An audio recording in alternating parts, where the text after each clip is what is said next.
Please welcome to the stage fellow mom and the Attorney General of Florida, Ashley Moody.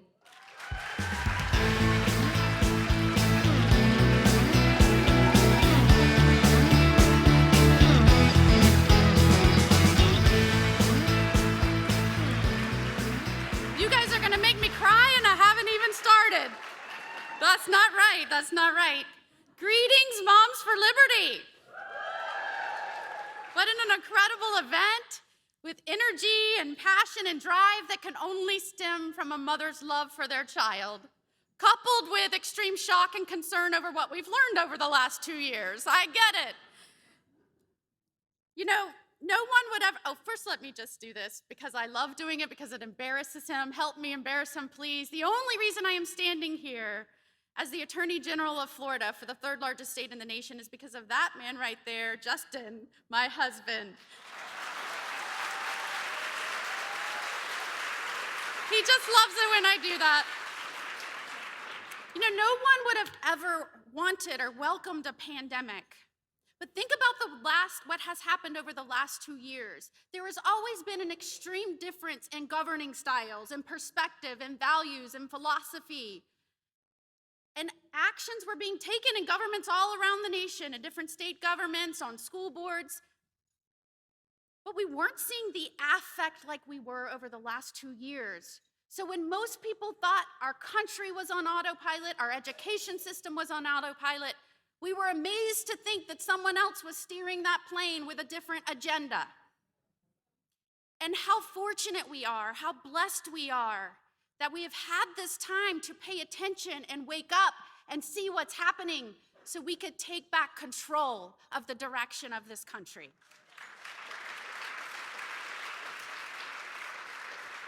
Lockdowns and shutdowns forced us to start paying attention. I have a young son, you heard, and all of his friends, they'll barely listen to me. Every once in a while, I'll say something that must shock them, and they'll go, wait, what? Wait, what? All you moms in here, dads, know what I'm talking about. Wait, what?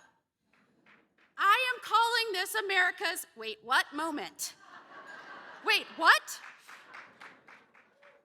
Moms from around the nation are gathering here to learn how to ensure parents are informed and included in their child's education. That when we send our children to school, that they are educated in academics and skills that will prepare them for life and not subjected to radical teachings and intrusive government-sponsored questionnaires. And quite frankly, there are leaders, even those elected to offices in this nation, who are self-proclaimed socialists, that celebrate and applaud communism, that hold up as heroes Karl Marx, even Fidel Castro. They believe that the Cuban Revolution was a triumph for good. They understand that the best way to re-engineer a society is to indoctrinate the youngest among us. And it is a tactic that has been employed in socialist countries to help dictators stay in power. It was used during the War on Terror to radicalize children in the Middle East. Consider the alleged education of the communist regime. Let me say programming. The programming of the communist regime. Children are programmed to despise and hate anyone who doesn't agree with communism, including their own parents, if they oppose the whims of the oppressive regime. And those who do not fully acquiesce are labeled traitors. Parents have no authority whatsoever to make decisions related to the education of their children because Cuban law gives that authority to the communist government. It's even been noted that children begin becoming indoctrinated the moment they are taught to read. And the Communist Party is due to loyalty above everything else. Absolute control within that educational system. They even have had what's called cumulative school files. It's kept on children and their families, who shows up to protest, kind of like a report card. It's amended throughout their lives. And then, based on that, then it's dictated what kind of opportunities they have. Truly a Marxist better opportunities, not you're denied many career opportunities. Is this starting to sound uncomfortably familiar? Kids are now afraid to include conservative views in college applications. They're afraid they'll be denied. Cancel culture has taken on a whole new meaning in our workplace. The military wants to fire people who speak out against forced and refused forced vaccines. I just had to make arguments in a case where a coach was fired because he wanted to kneel on the football and pray after a game. We won that, by the way.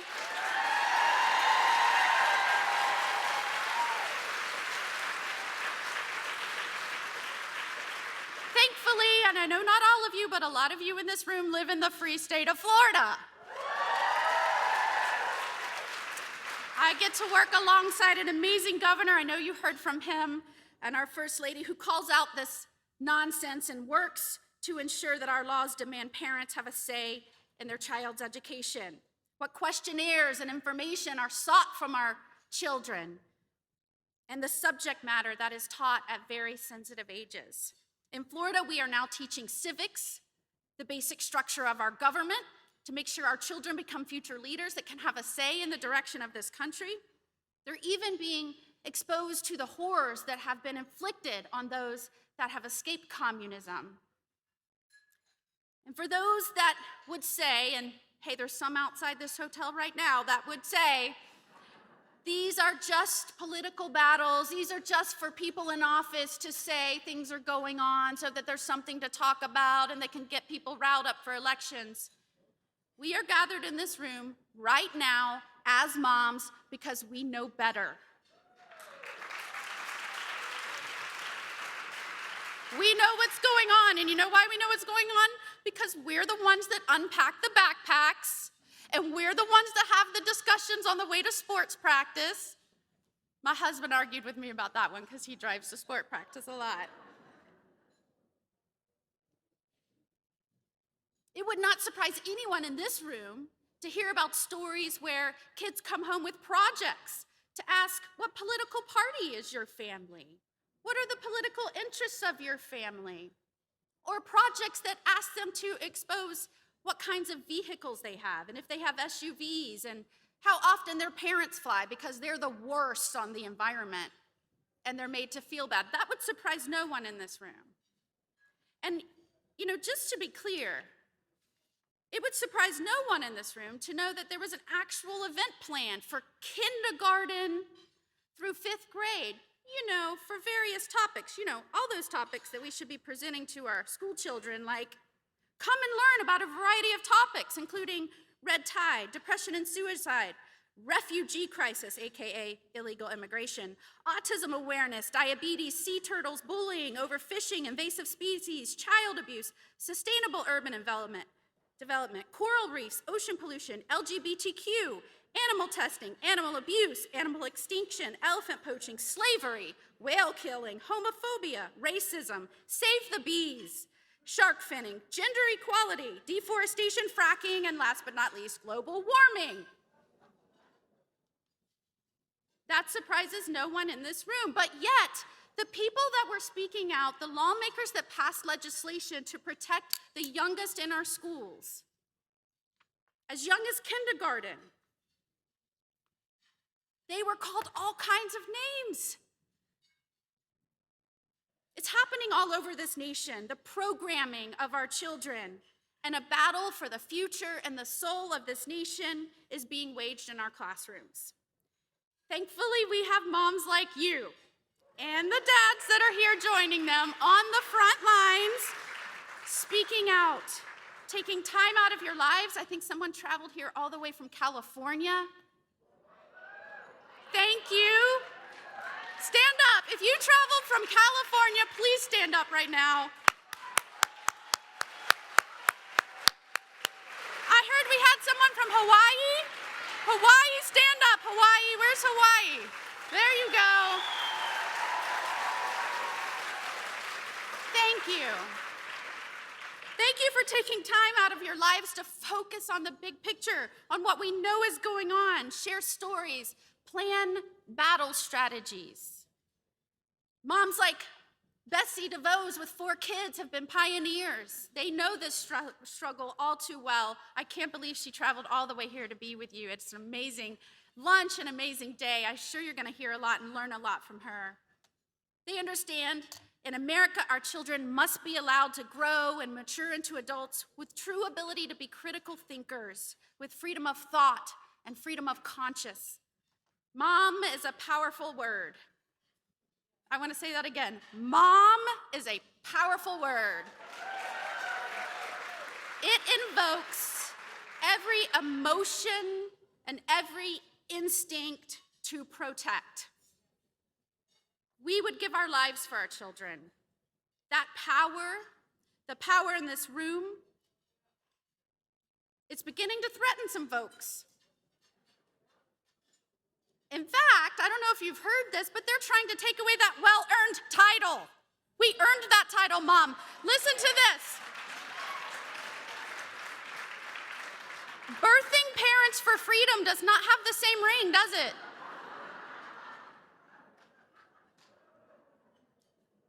But when you see who's fighting back against our ability to have a say in the education of our young children, big government, big business, even moms groups, it exposes what they're about. And that's a radical agenda, no matter what they say. How ironic is it right now, as we are in this room, a group of moms are celebrating our power as moms to have a say in education, to ensure the liberty and the future of this country. How weird is it that there's a women's group out there protesting moms? What is that about? A group that purports to support women. Think of the names. There have been many names that those that are fighting for parental rights in education have been called.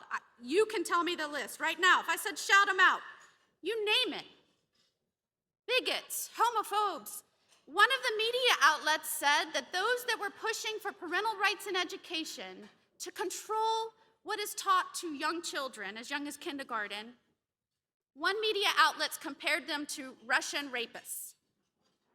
Think about that. Nothing could be further from the truth. We are simply mothers who have had enough.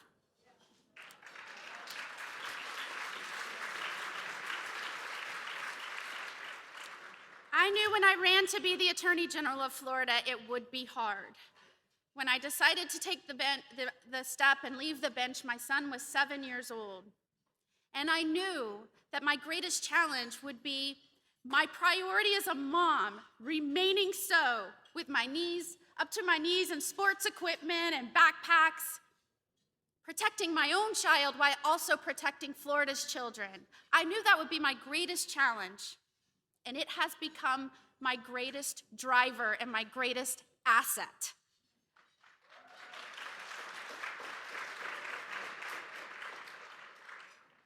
Being a mom has set me afire. It has led my decision making.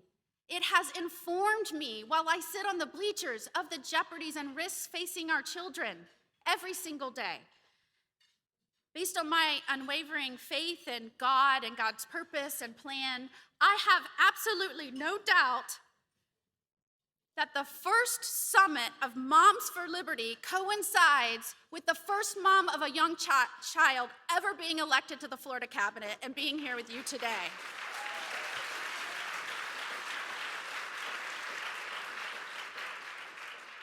And I will just say and leave you with this: thank you for this humbling invitation. It is very meaningful to me to be in a room full of moms for passion to protect our children. God bless you, you joyful warriors, as you go out there and fight for our children and indeed fight for the soul and the future of this country. Thank you so much.